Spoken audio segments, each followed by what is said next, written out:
हरे मुरारे नाथ नारायण वासुदेव कृष्ण हरे हरे मुरारे नाथ नारायण वासुदेव वरदारि विठ्ठल श्री ज्ञानदेव तुकाराम हरिनाथ रघुनाथ पावन ज्ञानेश्वर महाराज गुरु संत तुकाराम महाराज वासुदेव हरे वासुदेव हरे।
वतीने तसेच चिंचपाडा या भाविकांच्या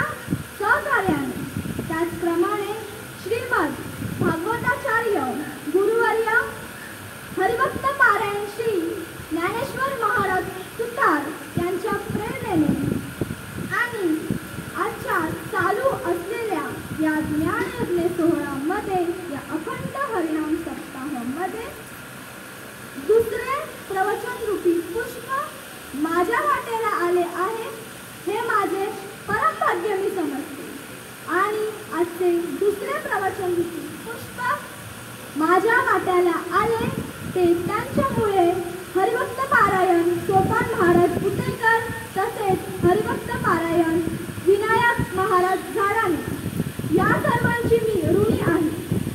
वास्तविक मी कोणी प्रवचनकार नाही, परंतु तुम्हा साधू संतांच्या कृपा प्रसादाने व माझ्या आई वडिलांच्या कृपेने माझ्या सद्गुरु कृपेने जे मला सुचेल ते मी तुम्हा सर्वांसमोर मांडण्याचा प्रयत्न केला. मज कामराय काय थोरपण पायीची वाहने पायी बरे या ज्ञानाप्रमाणे भगवान श्री ज्ञानोबरायांच्या भाषेत बोलायचे झाले तर माऊली म्हणतात जैसा स्वभाव माय बापांचा अपत्य बोले तरी बोबडी वाचा तरी अधिकची तयाचा संतोषाची. ज्याप्रमाणे लहान बाळ बोबडे बोलते व त्याच्या आई वडिलांना आनंद होतो तसेच आज तुम्हा सर्वांमध्ये मी लहान आहे तरी आपली कृपा असू द्या. ते ज्ञान पैगा बरवे जरी मनी अति आणावे तरी संताया बजावे सर्व या ओळीमध्ये सांगतात की जर तुला ते सर्वोत्कृष्ट ज्ञान मिळवायचे असेल तर तू संतांना शरण जा, संतांना भर. मग ते ज्ञान पैगा बरवे.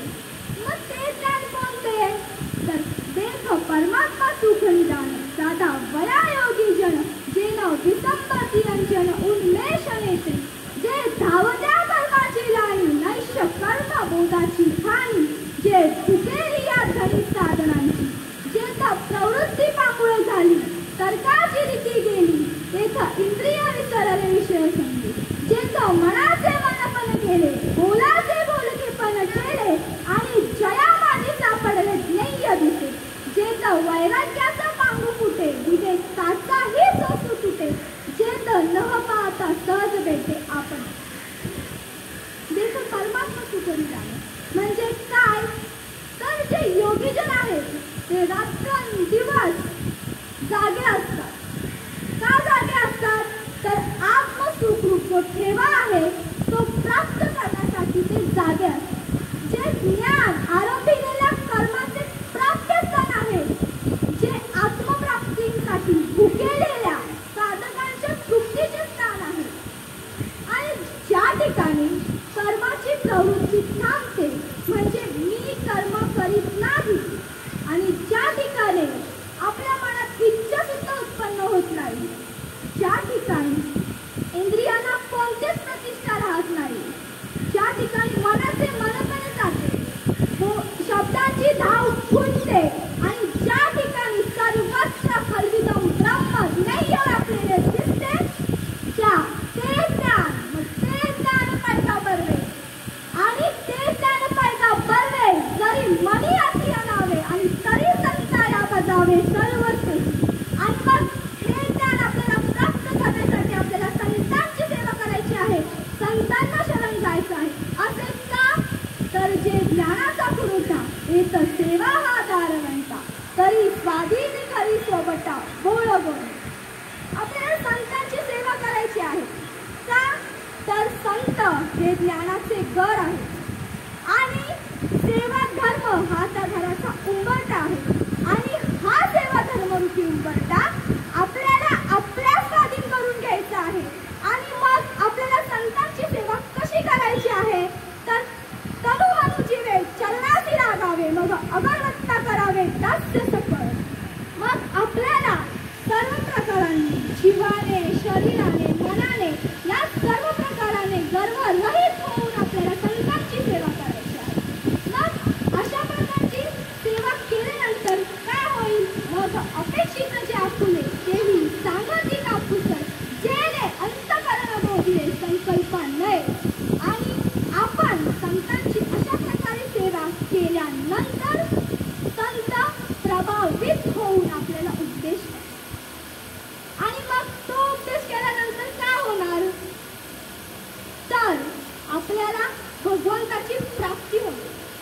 मग भगवंताची प्राप्ती झाल्यावर काय, भगवंत काय करणार आपल्यासाठी, तर भगवंत हा उच्च नीच हे काही बघत नाही. भगवंत फक्त आपल्या भक्तासाठी, आपल्या भक्ताच्या मनामध्ये आपल्याबद्दल जिव्हाळा, प्रेम, किती भक्तिभाव आहे ते पाहतो. असे का, तर माऊली ज्ञानोबारायांची देवाने भिंत चालवली. नामदेवरायांची दासी जनाबाई यांच्यासाठी देव गवळे वेचू लागला. सज्जन हा कसाई होता आणि सज्जन कसाई बरोबर देवाने मास सुद्धा विकले आहे. आणि जेव्हा मीराबाईंना विषाचा प्याला प्यायला दिला तेव्हा मीराबाई जगाव्या म्हणून देवाने ते विष स्वतः प्राशन. ज्यावेळी चोखोबाची गुरे मेली होती, ही गुरे मेलेली गुरे ओळख आणण्यासाठी सुद्धा देव आला होता. अंबऋषीचे तर 10 वर्ष गर्भवास होते. कोणासाठी, अंबऋषीसाठी. मग एवढी सगळी उदाहरणं आपल्या समोर असताना आपण भगवंताला शरण का जाणार. आपल्याला सुद्धा भगवंताला शरण जायचं आहे. आणि खरे सांगायचे तर भक्त पुंडलिकासाठी देव अजून विटेवरती तिष्ठत उभा आहे, तसाच्या तसा. मग ते पण भक्त होते ना, मग त्या भक्तांसाठी देव कसा धावून आला होता, तर त्या भक्तांची भक्ती ही मनापासून. आणि आपण देवाची भक्ती करत नाही. का करत नाही, तर संतांनी आपल्यासाठी एवढा त्रास सहन केला आहे. तुम्हाला माऊली ज्ञानोबारायांचं चरित्र तर माहीतच असेल की त्यांना विसोबा चाटी, विसोबा खेचर यांनी किती त्रास दिला, बरोबर ना. नामदेवराय यांना सुद्धा लोकांनी, म्हणजे सगळ्या संपन्न लोकांनी किती त्रास दिला आहे, तरी सुद्धा संतांनी आपल्यासाठी हे वाढवले. मग आपल्याला ते का कळत नाही. संत एकांती बैसले, सारे सिद्धांत शोधिले, ज्ञान दृष्टी अवलोकिले, ते हे श्रीहरीचे नाम. आणि हे नाम काय करतं, अवघा पातका करी भस्म, म्हणजे सर्व संकट भस्म करण्याचे सामर्थ्य या नामात आहे. मग तरी सुद्धा आपण भगवंताचे नाम का घेत नाही. संतांनी आपल्यासाठी एवढं वाढवून दिलं. तुकाराम महाराजांची तर गाथा सुद्धा इंद्रायणीमध्ये बुडवली होती, पण ती गाथा सुद्धा देवाने इंद्रायणीमध्ये बुडून दिली. संत तुकाराम महाराजांनी सुद्धा आपल्यासाठी एवढे अभंग लिहिले. ज्ञानोबारायांनी सुद्धा आपल्यासाठी ज्ञानेश्वरी लिहिली, अमृतानुभव, म्हणजे कितीतरी ग्रंथ आपल्यासाठी दिले आहेत. जगाच्या कल्याणात संतांच्या विभूती, म्हणजे संतांनी फक्त आपला विचार केला आहे, पुढील पिढीचा विचार केला. ज्ञानोबारायांनी म्हणतात हे विश्वाची माझी घर. मग हे विश्वाची माझी घर आपण बोलू होतं, हे विश्व माझे घर आहे नाही. आपण फक्त आपल्या स्वार्थासाठी. काय भेटणार आहे आपल्याला या संसारातून. मेल्यावरती हा संसार आपल्यासोबत थोडी येणार आहे, नाही येणार आहे. स्त्रिया, पुत्र, धन काय किती जास्त वेळासाठी नाही आहे. मग आपल्याला हे सर्व कळतंय. जर आपल्याला एकलीची यावे आणि एकलीची जावे, मग तरी सुद्धा आपल्याला हे का कळत नाही, आपण नाम का घेत नाही. आपल्याला सुद्धा नाम घ्यायचे आहे. का तर ज्ञान नाम ही श्रेष्ठ आहे या कलियुगामध्ये. मग हेच नाम आपल्याला कोणाकडून मिळणार आहे, तर हे नाम आपल्याला सद्गुरूंकडून का मिळणार आहे, तर मदहृदय सद्गुरू जेणे तारील हा संसार पुरू, म्हणून विशेषी अत्याधरू विवेकावर. म्हणजे ज्या सद्गुरूंनी मला या संसार सागरातून तारले आहे ते माझ्या हृदयात आहे आणि म्हणूनच माझे विवेकावर प्रेम आहे. मग सद्गुरू काय करतात, आपल्याला सद्गुरूंना शरण जाणं का बनवतात. हिरतले गुरु वाक्य मन धुतले आणि मग आत्मस्वरूपी घातले हरवून. मग सद्गुरू आपल्या आयुष्यात आल्यावर काय करतात तर ते गुरु उपदेशाने आपले मन धुवून टाकतात. आपल्या मनात जी भ्रांत झाली आहे ना की मी देह आहे ती भ्रांत आपल्या मनातून काढून टाकतात. आपल्याला गुरु उपदेश देतात आणि मग आपल्याला आत्मसुख प्राप्त करतात. आणि मग आत्मसुख प्राप्त झाल्यानंतर काय होतं तर किंबहुना सोय जीव आत्म्याची लाय आणि तेथे जे होय तयाच नामसुख. आणि त्या ठिकाणी जीवाची आणि शिवाची भेट होते. तेच खरे सुख आहे. ते संसारात खरे सुख आहे का नाहीये. या संसारात खरे सुख नाहीये. तुकाराम महाराज सांगतात मिथ्या हा संसार अवघा मायेचा बाजार. स्त्रिया पुत्र धन हे तू माईक जाण. हे माया आहे सगळी आणि आपण या मृगजळाला फसलो आहे. आपण या मृगजळातून बाहेर कधी पडणार. जर आपण संतांना सद्गुरूंना शरण गेलो नाही तर आपण कोटी कोटी फेरामधून परत जन्माला येणार का तर उपजे ते नाशे नाशेले पुनरुत्थित दिसे आणि हे घटिका यंत्र जैसे परिभ्रमे जा. जे जन्मात आले आहेत ते नाश पावणार आणि जे नाश पावले आहेत ते पुन्हा जन्मात येणार. मग आपल्याला हे आपण आपला जन्म एवढ्या त्रासातून झालेला आहे. मग परत परत आपल्याला जन्माला यायचं आहे का नाही. मनुष्य जन्म अनमोले फिरसे नहीं मिलेगा. पिका फल जो गिर पडा फिरसे नहीं उगे. म्हणून आपल्याला मनुष्य जन्म हा सारखा सारखा भेटत नाही. जेव्हा आपण कोटी कोटी फेऱ्यांमधून आपण जेव्हा कोटी कोटी फेऱ्या फिरणार तेव्हा कुठे आपल्याला मनुष्य जन्म नाही. आपल्याला हे सर्व समजतंय. आपण हे सगळं ऐकतोय तरी पण आपण संसारात गुंतलोय. आपल्याला संसारात गुंतायचे नाहीये. नको नको म्हणा गुंतू माया जाळा. आपल्याला हे माहितीये तरी पण आपलं तेच चालू आहे. संसार करून काय भेटणार आहे. तुकाराम महाराजांनी सुद्धा संसारात राहूनच परमात्मा केला. पण तुकाराम महाराजांनी संसाराला जास्त महत्त्व दिले का नाही. तुकाराम महाराज हे परमार्थच करत राहिले. त्यांनी संसाराकडे लक्ष दिले नाही परंतु त्या भगवंताचे लक्ष तुकाराम महाराजांच्या संसाराकडे होते. का तर तुकाराम महाराजांची जी पत्नी आवळी ती जेव्हा भंडारा डोंगरावर चालली होती तेव्हा तिच्या पायात काटा रुतला आणि तो काटा कुणी काढला. प्रत्यक्ष तो काटा भगवंतांनी काढला.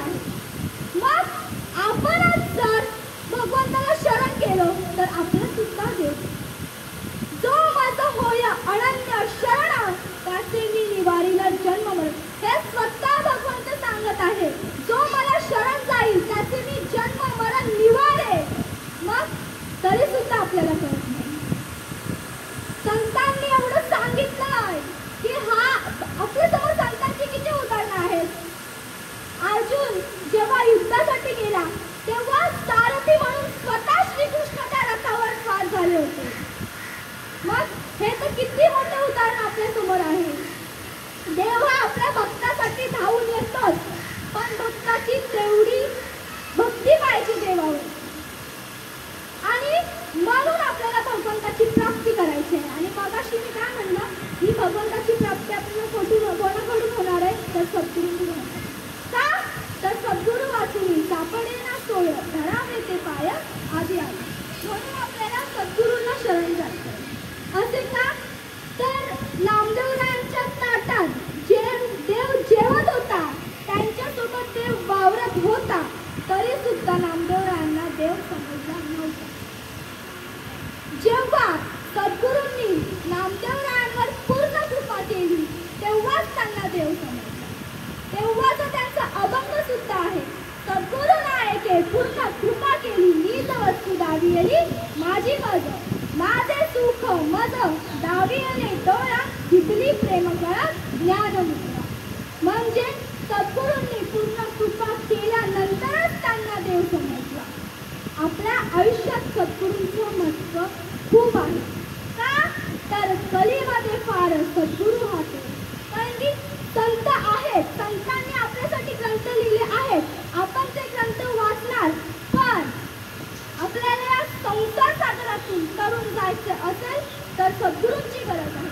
कारण तेच आपल्याला ओळख करून देणार आहेत सगळ्या गोष्टींची, की काय भ्रांत आहे, खरे काय आहे, कल्पना काय आहे, हे सगळं आपल्याला सद्गुरूच सांगणार आहे. आणि म्हणून आपल्याला सद्गुरूंना शरण जायचे आहे. तर नामदेवरायांना सुद्धा देव भेटला होता पण समजलं नव्हतं. मग जेव्हा सद्गुरूंनी पूर्ण कृपा केली तेव्हाच त्यांना देव समजला ना. म्हणून आपल्याला सुद्धा सद्गुरूंना शरण जाऊन त्यांनी दिलेल्या नामाचे चिंतन करायचे.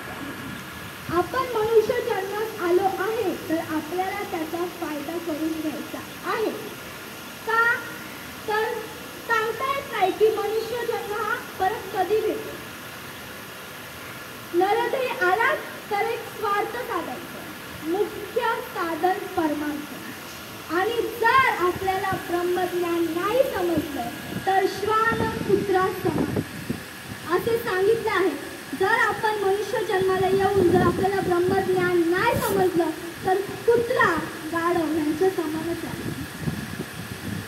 मग आपल्याला सुद्धा सद्गुरूंना शरण जायचं आहे. वास्तविक पाहता संसारात सुख आहे का? संसारात सुख नाहीये. खरे सुख कुठे आहे? सुख बसे हेती पायी संता वाचून या सुख कोठे नाही. अमृत त्यांचे पायी नित्य संतांची संगती होय मोक्ष प्राप्ती. दुर्जनांची संगती नको पा. एवढं सांगितलंय. खरे सुख कुठे आहे? संतांजवळ आहे, सद्गुरूंजवळ आहे. तरी सुद्धा आपल्याला कळत नाही. आपण गुंतलो या माया जाळेला. कशासाठी गुंतलो आहे? हा मनुष्य जन्म किती अनमोल आहे, परत भेटणार आहे. आपण नाही केली देवाची भक्ती, आपण जर नाम नाही घेतलं तर आहे आपला पाठी परत तो स्वर्ग यातला भोगायचा. म्हणून या त्रासातून सुटण्यासाठी आपल्याला सद्गुरूंना संतांना शरण जायचं. संतांनी जे आपल्यासाठी वाङ्मय लिहिलं आहे त्या वाङ्मय वाचायचं आणि त्यामध्ये आपल्याला संतांनी काय उपदेश केला आहे. संत, देव आणि सद्गुरू हे सोडून काय काय किंवा त्यांनी काय देव आणि सद्गुरू सोडून त्यांनी काय लिहिले आहे का? नाही. किती म्हणजे तुकाराम महाराजांनी एवढे अभंग लिहिले पण त्या अभंगातून सांगितले काय? संतांना शरण जायचंय, सद्गुरूंना शरण जायचंय. माऊली ज्ञानोबरायांनी 9व्या अध्यायात म्हटलं सुद्धा आहे. तरी अवधान आहे की नेतीचे मग सर्व सुखासी प्राप्त होईजे. हे प्रतिज्ञ उत्तर माझे उघडे ऐका. मग कुठले अवधान? तर माऊलींनी या ज्ञानेश्वरीमध्ये खरे सुख काय आहे ते सुद्धा सांगितलं आहे. आता पारायण होतात पण ती कशी त्या ओव्यात तशाच वाचून काढल्या जातात. त्या ओव्यांचा खरा अर्थ तर आपण पाहतच नाही. का पाहत नाही? फक्त ज्ञानेश्वरी आपल्याला ते संपवायचंय, वाचून लवकरात लवकर संपवायचंय म्हणून आपण ते वाचतो. पण नाही, आपल्याला असे करायचे नाहीये. त्या एकेका ओवीचा अर्थ खूप खूप खोल आहे, खूप. आणि आपण ज्ञानेश्वरी वाचतो ती वाचायची म्हणून नाही वाचायची, तर आपल्याला त्यातून काहीतरी समजावं, त्या लोकांना काहीतरी समजावं म्हणून ती ज्ञानेश्वरी लिहिली गेली आहे. आपल्याला फक्त हे वाचायचं म्हणून नाही वाचायचे. उगाच म्हटले आहे का वाचावी ज्ञानेश्वरी आणि डोळा पहावी पंढरी? का म्हटले आहे असे? तर आपण जेव्हा ही पूर्ण ज्ञानेश्वरी वाचू आणि आपल्याला जे कळणार ना, म्हणजे आपलं पंढरपूरला जायची गरज पण नाही. आपण जिथे जाऊ ना तिथे पंढरपूर. वास्तविक पाहता वक्ता आणि श्रोता हे वेगळं आहे का? वक्ता आणि श्रोता नव्हे तर आपण जगामध्ये जेवढे आहोत तेवढे वेगळे आहोत का? नाही. आपण सगळे एकच आहोत, फक्त आपल्या प्रतिमा वेगळ्या आहेत. आणि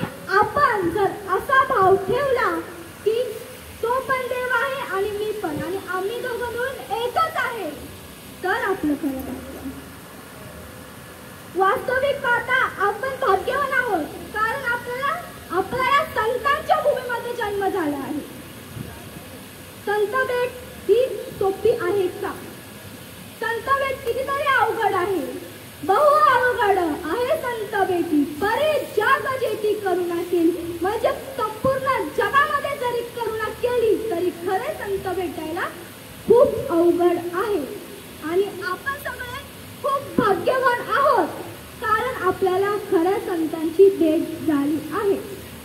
मग आपल्याला खऱ्या संतांची भेट झाली आहे का? तर कोटी जन्माची पुण्य संपत्ती जरी असेल आयती गाठी, तैच जोडील माझ्या संतांची संगती, सतसंगे भक्ते उल्हास. आपल्या पूर्वजांच्या पुण्याईचा जो थोर ठेवा होता आणि म्हणूनच आपल्याला संतांची भेट झाली आहे. मग संतांची भेट झाली आहे, मग ते आपण व्यर्थ जाऊन द्यायचं का? तर नाही, आपण सुद्धा त्या गोष्टीचा तेवढाच फायदा करून घेतला पाहिजे. का? तर हे आपल्या स्वतःसाठी फायद्याचं आहे. आपण उठणार, आपण आपलं रोजचं काय उठायचं आणि सगळे आवरावर करायची, परत या लोकलच्या गर्दीतून कामाला जा, परत संध्याकाळी रात्री येताना खूप गर्दी. का करतो आपण ते? आपल्या मुलाबाळांसाठी. मग आपण आपल्या मुलाबाळांसाठी करतोय ते योग्य आहे, पण आपल्याला हे पण विसरून चालणार नाही की आपण आपल्या मुलाबाळांना मोबाईल देतो. आजकाल तर तेच चालू आहे. आपल्याला असं नाही करायचं. आपण गुंतलोय ते गुंतलोय, आपल्या मुलांना नाही गुंतवायचंय त्या गोष्टीमध्ये. आजकाल कोण आपल्या मुलांना सांगतं, बाळा ज्ञानेश्वरी वाच, संतांनी जे वाड्मय लिहिले ते वाच, तू ते मोबाईलवरती कार्टून करण्यापेक्षा एक अभंग पाठ कर. कोण काय सांगत? कोण नाही. आपल्याला त्रास होऊ नये म्हणून आपण मुलांच्या हातामध्ये मोबाईल देतो. हा, हे घे, तुला काय पाहिजे ते बघ म्हणून हे असेल. आपल्याला असं नाही करायचंय. आपल्याला आपण जन्माला कशाला आलोय हे समजलं पाहिजे. पहिली गोष्ट आपल्याला किती कोटी कोटी पेरामधून आपला जन्म झाला आहे. आपल्याला हे कळत नाही. आपण जन्माला आलो ह्याचा पण विचार करत काय. आपण कोठून आलो आहे. आलासी कोठूनिया जाशील कवने रेखाया, घर दार नाही तुझे अवधी लटकीच माया, सावध होई बापा काल लागला मापा. कोठून आलो आहोत आपण, कशासाठी आपला जन्म झाला आहे. हे अनमोल किमतीचं शरीर आपल्याला मिळालं आहे ते कशासाठी. देह दिला देवे भजन गोमटा, तोया झाला फाटा बाधिकेचा. देवाने आपल्याला हा देह दिला आहे, तो कशासाठी दिला आहे. त्या संसारात गुंतण्यासाठी नाही दिलाय, तर त्या भगवान परमात्म्याचे भजन करण्यासाठी आपल्याला हा देह दिला आहे. दिली इंद्रिये हात पाय कान डोळे मुख बोलावया वचन, जेणे तू जोडती नारायण. डोळे दिले कशासाठी? भगवंताचं रूप पाहण्यासाठी. कान दिलेत कशासाठी? भगवंताचं भजन ऐकण्यासाठी. हात दिलेत, पाय दिलेत कशासाठी? तर या भगवान परमात्म्याच्या भजनात, कीर्तनात टाळ्या वाजवण्यासाठी, नाचण्यासाठी. आणि हे सर्व आपल्याला का दिलंय? नारायण म्हणजे कोण? तर देव जोडण्यासाठी दिलं आहे. आपल्याला नुसती ही प्रमाणा बोलून चालणार आहे का? नाही. आपण जेव्हा ती प्रमाणा बोलतो ती फक्त म्हणजे कीर्तनकाराला सपोर्ट करण्यासाठी नाही. आपल्याला सुद्धा त्या प्रमाणांचा अर्थ कळला पाहिजे आणि आपण सुद्धा ती प्रमाणे आपल्या आचरणात आणली पाहिजे, तरच ती प्रमाणे द्यावी. नाहीतर ती प्रमाणे देऊच नाही. आपल्याला सुद्धा हे कळलं पाहिजे. आपण बोलतो जगाच्या कल्याणा संतांच्या विभूती. अरे हा, जगाच्या कल्याणा संतांच्या विभूती तुम्ही प्रमाणात देताय, पण तुम्ही कुठं त्यात गुंतले आहात. तुम्ही सुद्धा त्यात गुंतलेले आहात. तुम्ही फक्त ते प्रमाणात देता येईल, हे चुकीचं आहे. आपल्याला सुद्धा आपण म्हणजे सांगतोय लोकांना की जगाच्या कल्याणा संतांच्या विभूती. मग आपण स्वतः जेव्हा ते आचरणात आणणार तेव्हा आपण दुसऱ्यांना सांगणार ना. मग आपल्याला हे सगळं कळलं पाहिजे. परमार्थ करायचा म्हणून करायचा नाहीये. वास्तविक पाहता ज्ञानदेव सांप्रदायिक मंडळांनी म्हणजे कीर्तन सेवा करणाऱ्या कीर्तनकारांवर व आयोजकांवर टीका केली जात आहे. म्हणजे कीर्तन हे उदरनिर्वाहाचे साधन म्हणून त्यांचा वापर केला जातो आणि प्रत्येक ठिकाणी कीर्तन हे सेवा म्हणून न करता पैसे ठरवून कार्यक्रम केला जातो. म्हणजे आपल्याला जर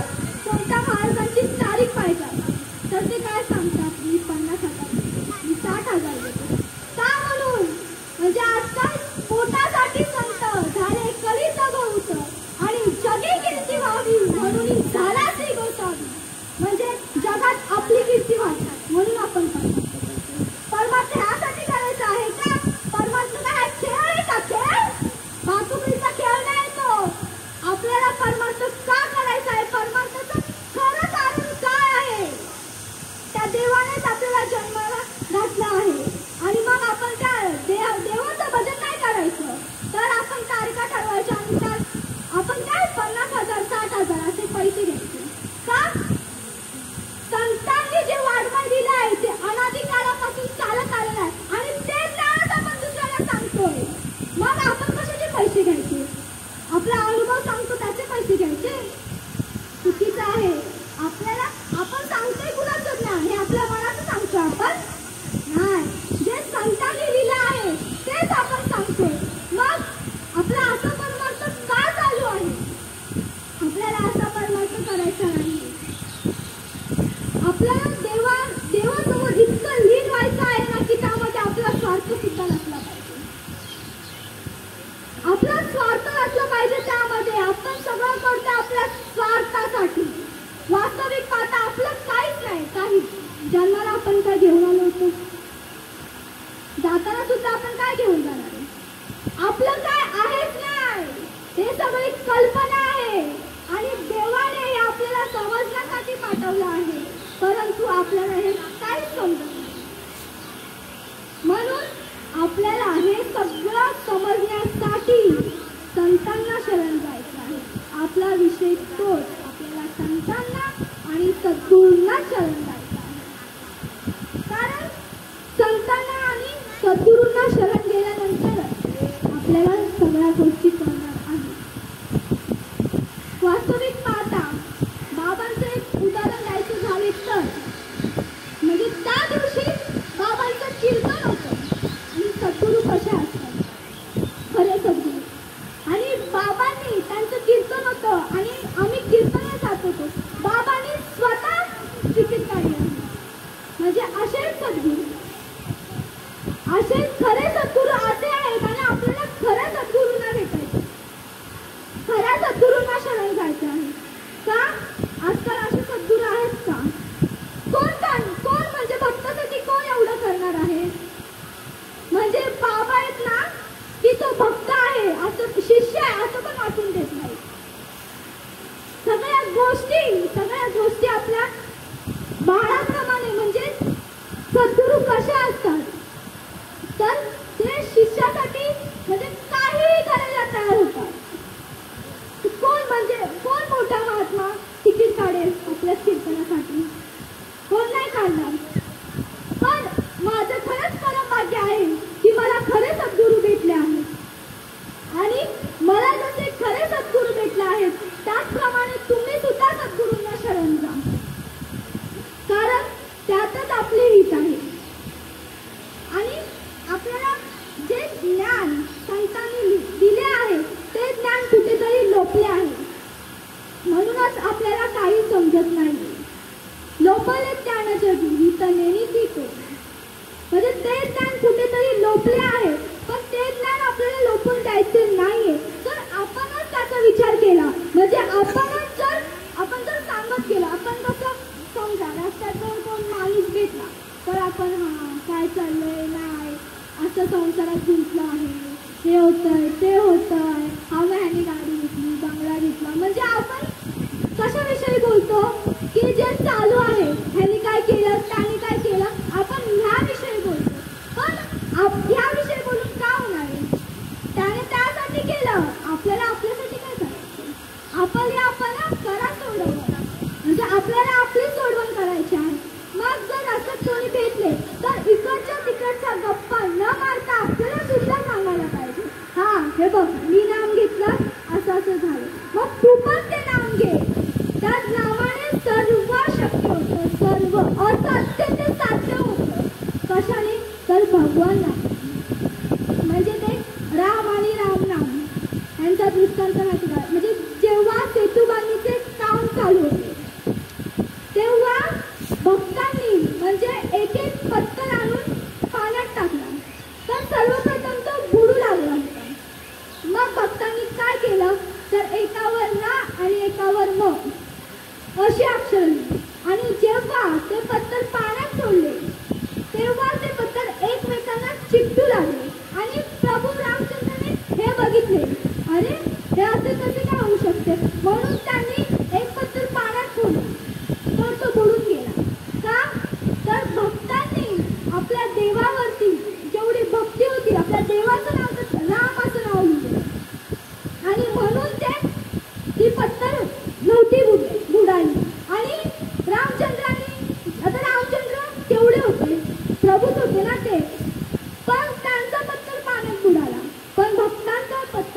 सांगण्यात मिळाला नाही का तर भक्तांचं प्रभू रामचंद्रांबद्दल तेवढा जिव्हाळा होता, प्रेम होता त्यांच्या मनामध्ये आणि म्हणून हे शक्य झालं.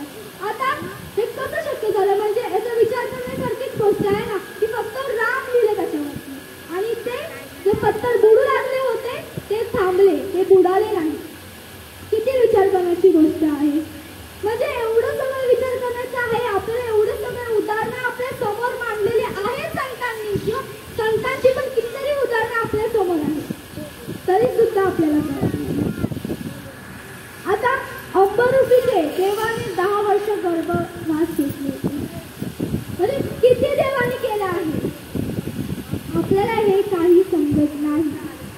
माझा फक्त सांगण्याचा हेतू एकच आहे की आपल्याला सुद्धा सद्गुरूंना संतांना शरण गेलं पाहिजे आणि त्यांनी दिलेल्या नामाचे चिंतन केलं पाहिजे. कारण त्या चिंतनाने सर्व होणार आहे. आपल्याला ह्या जाळ्यामध्ये गुंतायचे नाही. कारण नामपाठ करा, नामपाठ करा, चौऱ्याऐंशीचा फेरा चुकवा जातो. म्हणजे आपल्याला या नामाने 84चा फेरा चुकणार आहे आणि आपल्याला खरंच हा 84चा फेरा चुकवायचा आहे. आणि आपल्याबरोबर जे आपल्याला माहिती आहे ते लोकांना सुद्धा सांगितले पाहिजे. कारण आता कोण सांगत नाही. जे मला माहिती आहे ते माझ्याकडे असते, मम्मी असते, दुसऱ्याला सांगत नाही कोण. आपल्या स्वार्थासाठीच. पण आपल्याला असं नाही करायचं. वास्तविक आता आपले काहीच नाही. संतांनी सुद्धा जे लिहिलंय ते संतांनी लिहिले. संतांनी आपल्याला उपदेश केले पण ते पण आपले आहे का? नाही. संतांनी दिलेलं आहे ते ज्ञान सुद्धा संतांनी सांगितलेलं आहे. म्हणून आपल्याला ते ज्ञान फक्त समजून घ्यायचे आहे आणि आत्मज्ञान प्राप्त करून घ्यायचं आहे. आणि आत्मज्ञान कोणाला प्राप्त होते तर आत्मसुखाच्या गोडिया विटे जो कास्त फळ विषया जयाच्या ठाई इंद्रिया मानू नाही जो मनाची जाणून सांगे जेने प्रकृतीचे केले नेगे जो सत्याच्याने संभोगे सुख्या झाला. म्हणजे ज्याचे मन विषयांविषयी अनादिसक्त होते आणि ज्या ठिकाणी इंद्रियांना कोणतीच प्रतिष्ठा राहत नाही त्या ठिकाणी त्या पुरुषास आपोआपच आत्मज्ञान प्राप्त होते. मग ते आत्मज्ञान प्राप्त झाल्यानंतर काय तर ते ज्ञानरूपी प्रतिष्ठे आणि शांतीचा अंकुर फुटे आणि विस्तार बहु प्रकटे आत्मबोध. मग ते ज्ञान मनामध्ये ठसल्यावर शांतीचा अंकुर फुटतो आणि जीवाला आत्मबोध प्राप्त होतो आणि आपल्याला तेच आत्मसुख आत्मज्ञान प्राप्त करायचं आहे. कारण मी मगाशी म्हटलं तर आपल्याला ब्रह्मज्ञान कळाले नाही तर श्वान आणि कुत्रा यांच्या समानच आपण आहोत. म्हणून आपल्याला संतांना शरण जायचे आहे. शरण जावे संतांची तेने चुके 84 संतात द्यावे आलिंगन. त्यांनी काय होणार आहे संतांना आलिंगन दिल्यानंतर तर आपलं हे जे बंधन आहे ना संसाराचं ते तुटून जाणार आहे. आणि असं पण म्हटलं आहे वंदिता चरण रज सहज. आणि काय होणार आहे तर पवन होईल देह सहज. म्हणजे देह फक्त स्पर्शाने हा देह आपल्याला लगेच पवन होणार. संत चरण रज लागता सहज वासनेचे बीज जळून जाईल. म्हणजे संतांचा फक्त स्पर्श जरी झाला तरी आपल्या मनामधील ज्या वासना आहेत त्या जळून जाणार आहेत. म्हणजे आपल्या मनामध्ये काहीच पाप राहणार नाही. तुका मने पापे जाती संतांची जपो. म्हणून आपल्याला संतांना शरण आहे. म्हणजे संत संत संत किती संतांनी सांगितलं आहे संतांशिवाय कसलीच प्राप्ती नाही. संत आणि सद्गुरूंशिवाय कोणतीच प्राप्ती नाही. म्हणून सेवेसाठी घेतलेली अभिषेक ज्ञान पैदा बरवे जरी मनी या नावे तरी संताया बजावे सर्व सेवी.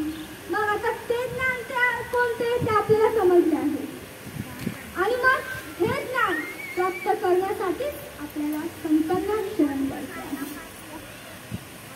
साळुंकी मंजुळ बोलत असे वाणी शिकविला धनी वेगळाची. वास्तविक पाहता तुम्हा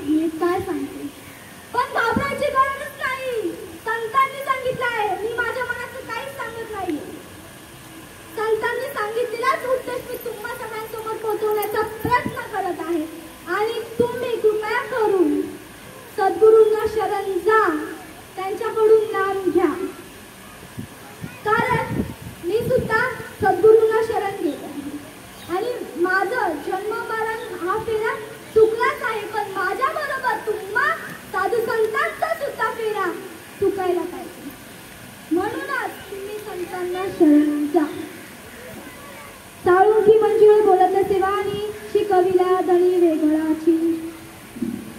म्हणजे झालेली सेवा ही तुम्हा साधू संतांच्या, माझ्या आई वडिलांच्या तसेच माझ्या सद्गुरूंच्या चरणी. आणि म्हणजे मी इथे जे काय बोलले काही बोलीला बोबडे नाय बापा तुम्हा पुढे सलगी लाडे कोडे माझं क्षमा करावी. मौली ज्ञानोबारायांनी जे माझ्या तोंडून वधून घेतले आहे तेच मी तुम्हाला साधू संतांसमोर मांडले आहे. वास्तविक पाहता हे मदतची सव झाले परिण्या नाही केले ऐसे जाणे जाण दिले तो सुटला का. म्हणजे बोलणारी नसून भगवान परमात्मा आहे. मी काहीच बोलले नाही, हे सगळं बोलणारा परमात्मा आहे.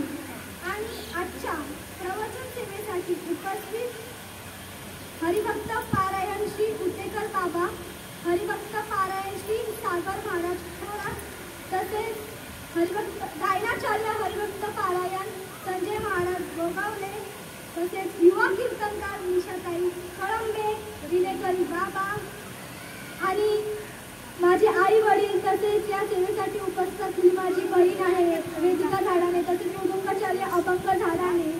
आणि नेहमी नेहमी म्हणजे या लेकीसाठी जे नेहमी माझ्यासोबत असतात ते हरिभक्त पारायण अजय महाराज झाडाने. यांच्याबद्दल बोलावे तेवढे कमीच आहे. सद्गुरूंची तेवढी कृपा आहे माझ्यावरती. त्याचप्रमाणे खरे सद्गुरूंची भेट ही मला अजय महाराजांमुळे झाली आहे. म्हणजे माझ्या काकांमुळेच मला सद्गुरूंची भेट झाली आहे. जर त्यांनी मला सांगितलं नसतं तर आज मला सुद्धा काही कळले नसते. मी सुद्धा आज अशीच असल्या संसारामध्ये गुंतले होते. मला सुद्धा काही कळलेच नसते. खरं माझं खूप भाग्य आहे की माझा या घरामध्ये जन्म झाला आहे. खरेच भाग्य. वास्तविक पाहता माझे आजोबा तुकाराम महाराज झाडाने हे म्हणजे जन्मतच म्हणजे आमच्या घरामध्ये ना जन्मतच वारकरी संप्रदायाचं म्हणजे चालूच होतं आणि त्यामुळे मी वारकरी संप्रदायामध्ये आले आहे. जर ते म्हणजे माझे जे पूर्वज आहेत माझे आजोबा ते जर वारकरी संप्रदायामध्ये नसते तर मला सुद्धा आज काय कळालं नसतं. म्हणून माझे भाग्य आहे. आणि त्याचप्रमाणे गोगावले काका हे सुद्धा म्हणजे प्रत्येक आता स्वर पक्का नाहीये माझा, पण तरी सुद्धा ते मला सांगतात की असं करा तसं करा.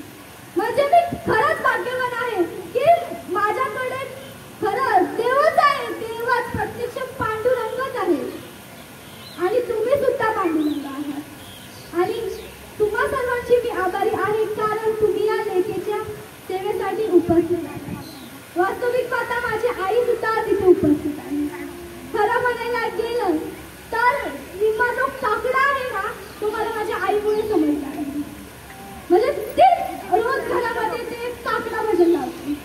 मला पण हे काय माहीत नाहीये. सगळं तुम्हा साधू संतांचं ऐकूनच मला समजलं आहे.